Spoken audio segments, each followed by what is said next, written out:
Get on my head. Get on my head. Get on my head. Hello good morning दोस्तों, कैसे हैं आप लोग। आशा करता हूं कि आप सभी कुशल से होंगे और आप लोगों की एक्सरसाइज रिकवरी सब ठीक ठाक चल रही होगी। और दोस्तों मैं भी ठीक हूं। मैं भी अपनी निरंतरता में आज की कड़ी में मैं अभी यहाँ पे अपने घर पे ही एक छोटी सी एक्सरसाइज करने जा रहा हूँ। दोस्तों एक्सरसाइज छोटी है लेकिन क्या है, बहुत इम्पॉर्टेंट है, उसकी वैल्यू बहुत ज़्यादा है। और जिसके बारे में मैं दोस्तों पहले भी अपने लाइव में भी डिस्कस किया था और मैं सुबह एक शॉर्ट भी डाला था कि इसके बारे में अपना एंकल ड्रॉप या एंकल ड्रॉप या फुट ड्रॉप, ये जो है समस्या तकरीबन यानी मैक्सिमम पेशेंट के अंदर पाई जाती है।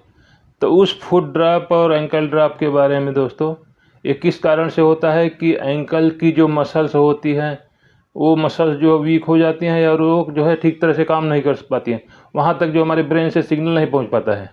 तो उसी एंकल ड्रॉप के बारे में आज डिस्कस करूँगा दोस्तों। तो सबसे पहले एंकल के बारे में समझते हैं। देखिए ये पाँव के अंदर, पाँव में जो है दोस्तों, ये जो हमारा एंकल होता है, एंकल ये यानी यहाँ से नीचे का ये पूरा, यानी ये जॉइंट जो होता है एंकल होता है, ये पूरे को एंकल बोलते हैं, लेकिन जो है ये एंकल जॉइंट है। तो इस एंकल जॉइंट में जिस समय कोई समस्या आ जाती है तो उस समय जो है इसमें समस्या क्या आती है दोस्तों, एक तो होता है स्पास्टिसिटी के कारण इसमें जो है स्पास्टिक हो जाता है, जिसके कारण से ये ऐसे टेढ़ा हो जाता है, जिससे कि पूरा पाँव जो है ज़मीन पर ठीक से पड़ नहीं पाता है पेशेंट का। और दूसरी प्रॉब्लम क्या आती है, जो इसकी मसल्स होती हैं दोस्तों, ये दो जो मसल्स होती है आगे की और पीछे की, ये मसल्स वीक हो जाती हैं, जिससे कि पाँव जो है नीचे को लटक जाता है। तो उस नीचे को लटकने के कारण से जो पेशेंट का पाँव जो है ज़मीन से ऐसे टच होकर के जाता है, यानी उसमें ये पूरा जो इसका जो पंजे का ऊपर जाने का एक्शन होता है, इसे बोलते हैं डोर्सीफ्लेक्शन। तो ये यानी पंजा जब लटक जाएगा तो ऊपर जाने के लिए जो एक्शन किया जाता है वो डोर्सीफ्लेक्शन होता है। तो वो डोर्सीफ्लेक्शन जो है ठीक से नहीं हो पाने के कारण ये जो है एंकल जो है, यानी उसे फुट ड्रॉप या एंकल ड्रॉप कहते हैं। तो ये फुट ड्रॉप या एंकल ड्रॉप को हम किस तरह से ठीक कर सकते हैं और किन किन एक्सरसाइजों के ज़रिए कर सकते हैं, तो इस चीज़ के बारे में डिस्कस करेंगे दोस्तों। तो अभी सबसे पहली बात तो बताऊंगा दोस्तों कि जो एंकल ड्रॉप होता है, इसमें डॉक्टर जब इसको देखते हैं, फिजियोथेरापिस्ट देखता है, तो इसमें क्या है, अगर इसमें ज़्यादा प्रॉब्लम होती है, इसमें क्या ज़्यादा ऐसे स्पास्टिसिटी कारण ज़्यादा अकड़ गया है और ज़्यादा लटक के पेशेंट को जब हमेशा यानी ज़्यादा प्रॉब्लम होती है और हमेशा वो यानी पाँव जो है लटक करके ज़मीन से घिसता हुआ चलता है, तो पेशेंट ज़्यादा प्रॉब्लम महसूस करने के कारण उसके लिए स्प्लिंट आता है दोस्तों। एक यानी ऐसे जो पूरे पंजे के नीचे लगाया जाता है, पंजे को ऐसे उठा के रखता है, वो स्प्लिंट जो होता है पंजे के अंदर लगाते हैं, इधर एंकल से ग्रिप करके रखता है, ऐसे पंजे के ऊपर ऐसे लगता है और जो कि ऐसे उठा के रखता है। तो उसको जो है उस स्प्लिंट को इस्तेमाल करने से भी पेशेंट के अंदर इसमें इम्प्रूवमेंट होती है, यानी जो एंकल ड्रॉप की जो समस्या रहती है उसमें इम्प्रूव होता है, एंकल ड्रॉप कम होता है।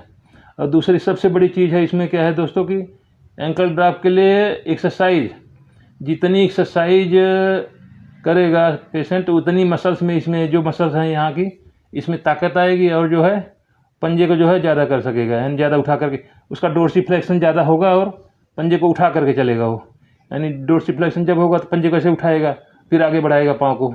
वो चीज़ मैं अभी करके दिखाऊंगा। तो इसी में दोस्तों जो डोर्सीफ्लेक्शन होता है, डोर्सीफ्लेक्शन को ठीक करने के लिए मान लो कि एक्सरसाइज जो है, कुछ एक्टिव एक्सरसाइजें होती हैं, कुछ पैसिव एक्सरसाइजें होती हैं और कुछ रेसिस्टेड एक्सरसाइजें होती हैं। तो हर टाइप की एक्सरसाइज के बारे में हम डिस्कस करेंगे। वैसे सबसे पहली चीज़ तो देखिए दोस्तों, डोर्सीफ्लेक्शन क्या होता है। डोर्सीफ्लेक्शन देखिए, जैसे पंजा है अभी यहाँ पे ऐसे खड़ा हुआ है, तो ये जो है नीचे गया फिर ऊपर आया है, ऐसे ये जो ऊपर जाने की जो मूवमेंट हुई है या नीचे से ये ऊपर आना, ये मूवमेंट को डोर्सीफ्लेक्शन बोलते हैं। तो इस डोर्सीफ्लेक्शन को ठीक करने के लिए दोस्तों कई कंडीशन हो सकती है पेशेंट के अंदर।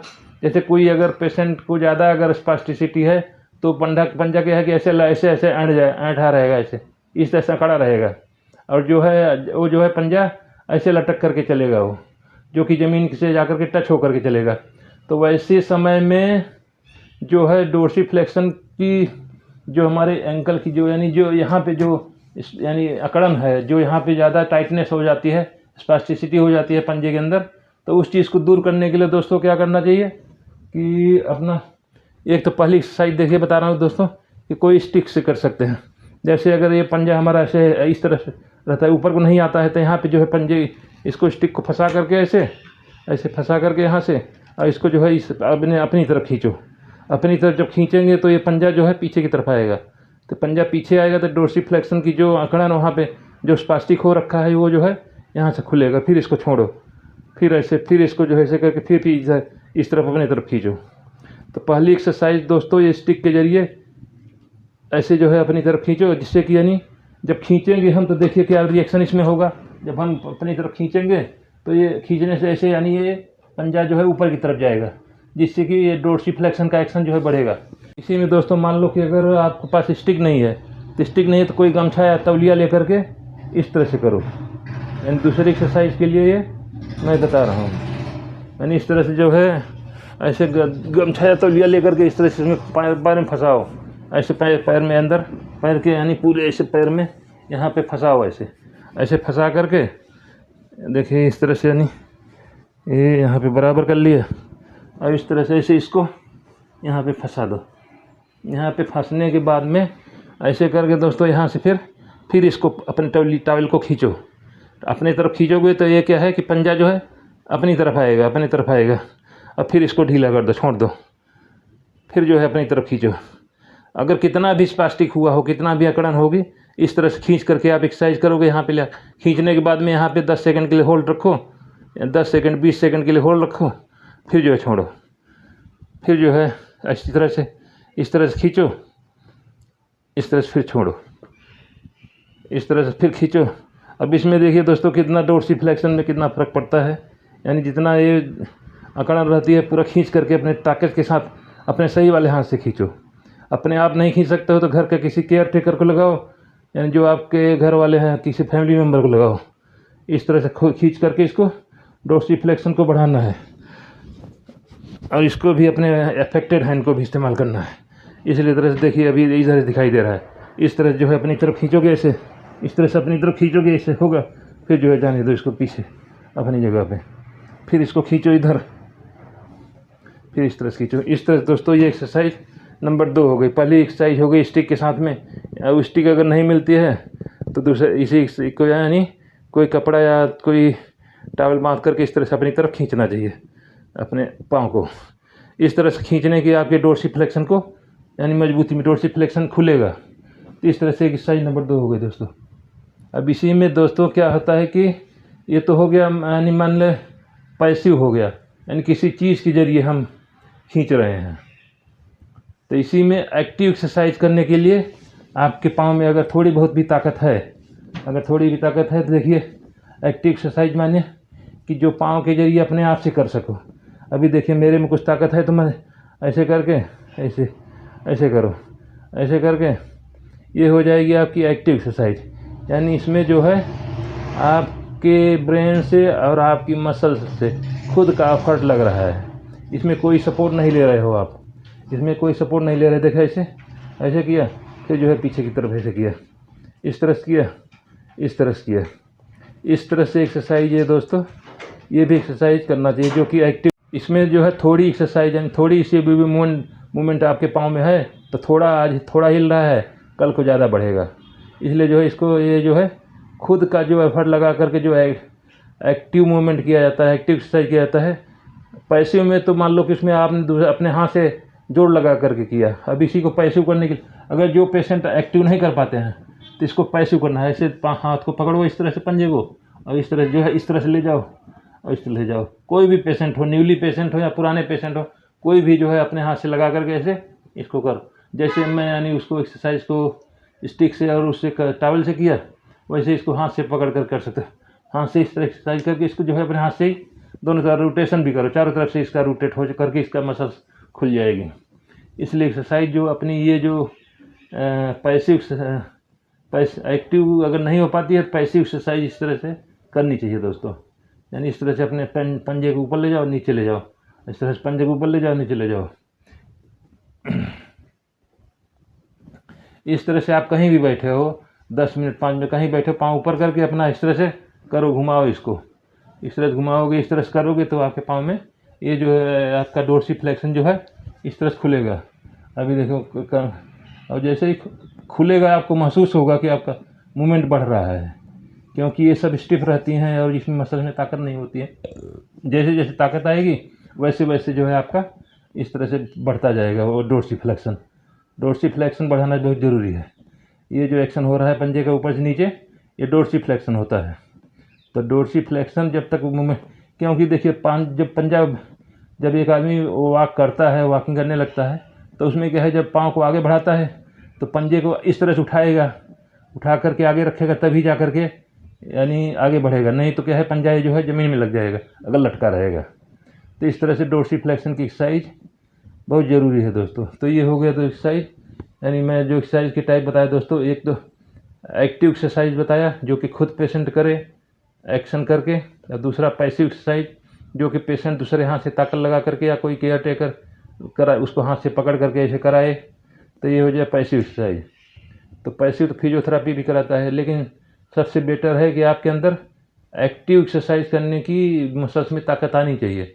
तो उस चीज़ को लाने के लिए आपको बार बार एक्सरसाइज करनी पड़ेगी, बार बार उसमें जो है रोटेट करना पड़ेगा इसको एंकल को, और स्प्लिंट लगाने से भी आपको इस तरह जो है स्प्लिंट का फ़ायदा मिलेगा।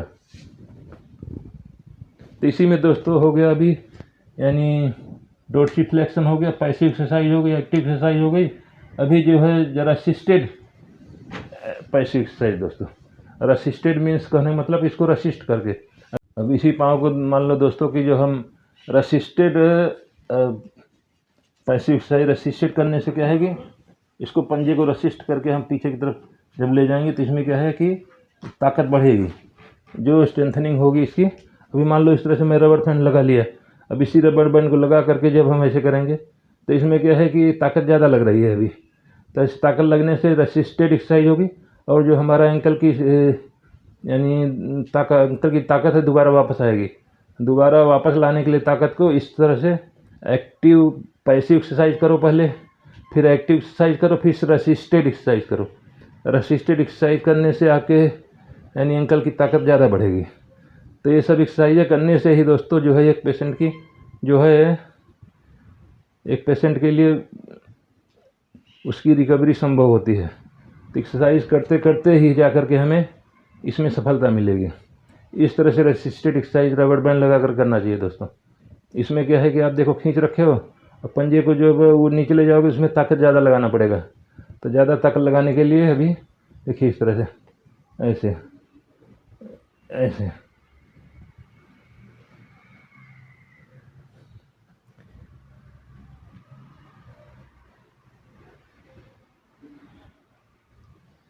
तो ये रहा दोस्तों अभी अगला एक्सरसाइज, ये रहा resisted with rubber band, exercise number 5 हो गई।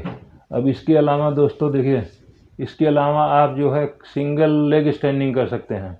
आप जो है खड़े होइए, खड़े होकर के आप एक पाँव जो है उठाइए, अपना जो अफेक्टेड पाँव के ऊपर पूरा वेट दे करके खड़े होइए, इससे भी आपकी जो है एंकल की स्ट्रेंथनिंग होगी। तो सिंगल लेग स्टैंडिंग जो है वो भी एक एक्सरसाइज है इसमें, यानी एंकल ड्रॉप के लिए। तो दोस्तों यहीं पे अभी मैं ये इस एक्सरसाइज को मैं फिनिश करता हूँ। दोस्तों वीडियो अच्छा लगे तो वीडियो को लाइक कीजिए, चैनल को सब्सक्राइब कीजिए और किसी ज़रूरतमंद को शेयर कीजिए। तो एंकल ड्रॉप के लिए अंकल को दोबारा चालू करने के लिए फुट ड्रॉप के लिए, फुट ड्रॉप यही इसी को फुट ड्रॉप बोलते हैं, इसी को एंकल ड्रॉप बोलते हैं। इसी को जो है यानी इसकी एंकल में रीस्टोरेज एंकल स्ट्रेंथ दोबारा वापस लाना है, यही सब होता है दोस्तों। यहीं पे दोस्तों मैं वीडियो को फिनिश करता हूँ। थैंक यू दोस्तों, मिलते हैं अगले वीडियो में।